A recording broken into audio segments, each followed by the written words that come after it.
Fair warning guys, if you don't like to hear me complain about microtransactions in full price games, I suggest you turn off now, as that's exactly what this video is going to contain. This is about Halo 5 getting a microtransaction that does not qualify as a microtransaction anymore because it's $25.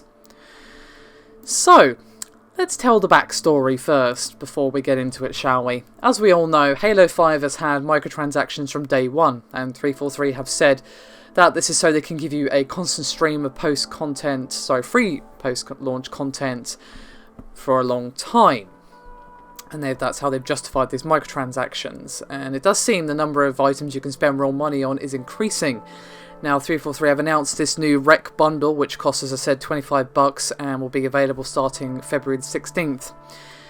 Before I get into anything else, let me discuss what you would actually get for your $25. For the moment, it's going to primarily focus on arena variants and will grant you 2 premium packs per week for 7 weeks for a total of 14 packs.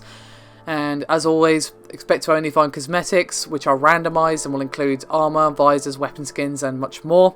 As well as this, you'll have a greater chance of getting some of the rarest Recs, and you'll also get one thing guaranteed, which is the full Mark V Alpha set, which is the classic combat evolved for Master Chief. And as with other bundles for the Warzone, you can only get it once per account. That's great, you can only buy it once, but it's still half the cost of the game. You know my opinions by now, guys, if you've been watching this channel for a while. I absolutely hate microtransactions in full-priced games. I applaud them for not selling map packs. That is not good in a multiplayer game of any description, because all it does is split the community, and nobody wants that. Especially if you want your game to have any real longevity. You want to give the players as much of the same content as you can, and sell them other things like skins or whatever.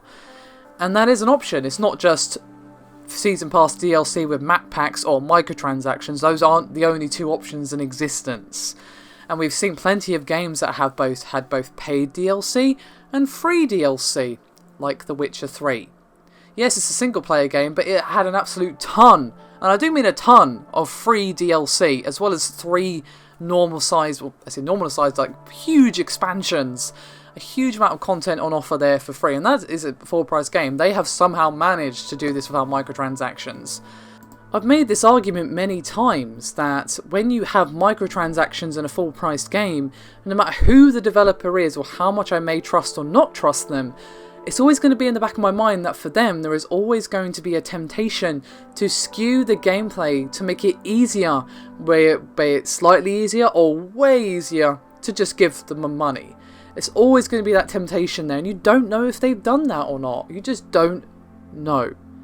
And after I paid you $60 for a game, to microtransaction me, it feels like I'm being milked, basically. I would rather classic DLC, to be honest. Don't have a season pass because that's silly. Don't have season passes, no need for that. Have a bundle at the end if you want. But these are all the same points I've made 1 billion times by this point. I might as well just record myself saying it, and then I can just repeat it through like a tape recorder or something each time this comes up, because it keeps coming up and people keep saying, but it's optional. Don't like it, don't buy it. I don't care, it shouldn't be in the game. End of. Especially one that's $25. Anyway, thanks for watching, guys. I'll see you next time.